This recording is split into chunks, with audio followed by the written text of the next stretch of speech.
how much I struggle with this. I retired from it prior to my Garris, thinking that I was done with it forever. If it wasn't for, feeling very strongly that it was something that I felt Hashem wanted me to do, and a little bit of pressure from my wife and best friend and some rabbis I met in the community and different things, I wouldn't have returned to it.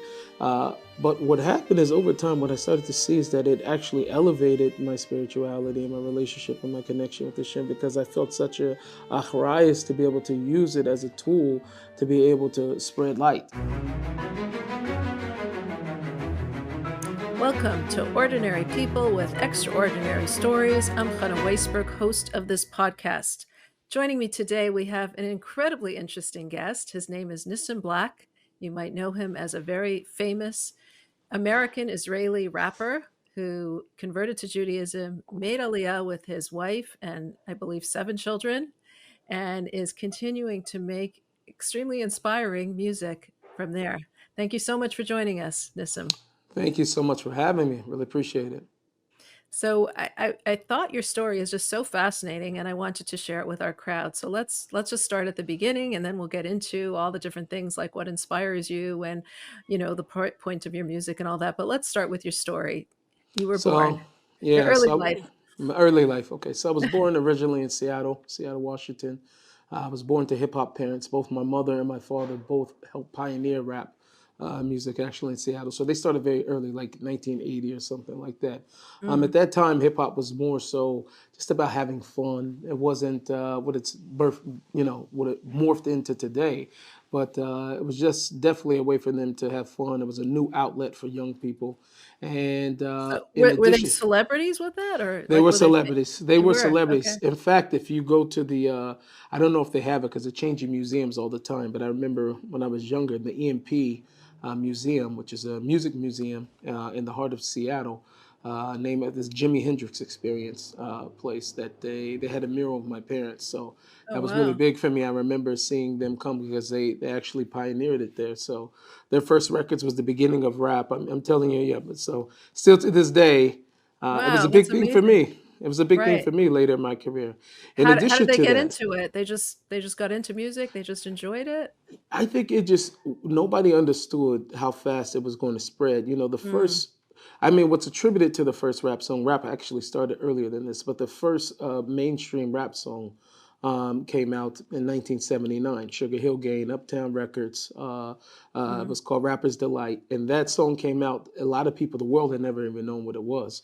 Mm. So the young generation immediately gravitated to it. So it was the very beginning. So by 1980 already, my parents were, cutting their first record.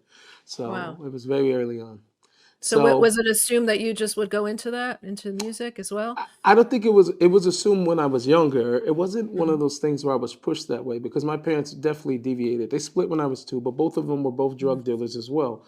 So back in those days, rap and drug dealing didn't actually go together. Today it's like those things have become synonymous. But back then they would have never spoke about that in music. It was much more censorship in music at that time. But anyway, Mhm. so and that so growing up with that, I was able to see, a different life. I don't think anybody had any expectations until I came more into. I was always told as a kid from aunties, uncles, and my parents that I was going to be a talented artist at one time because any Mm. camera, any camcorder music came on, I was either dancing, singing, rapping, doing something. So it was a Wow. passion of mine that I knew I had from the time that I was a kid. Wow. Wow. Interesting. So what was it like growing up in a home which was full with drugs and which had drug dealers as your parents? The truth is that when you grow up in the environment, you're not really thinking that much about like, is this normal? Is it not normal? It's just this is life for you. So Mm. you grow up with this type of life. It's perpetuated back into the community through the music, through through what you see on TV, the movies, and things that we grew up seeing that was mirrored back to us. Just perpetuated the same lifestyle. So you never really thought of anything outside of that. So I would go to school and see somewhat to some degree some normalcy of life and whatever. But by the time I got off the school bus, I came back home. There was kilos of cocaine on the table and weed or garbage bags full of weed and people with the guns all over that. So that was just very used to that type of environment. So it wasn't until I got much older that I started to think, I mean, at least into my teenage years, when I got into a different environment, that I started to notice that maybe everybody didn't live like this. So when you grow up in it, Interesting. you're just there.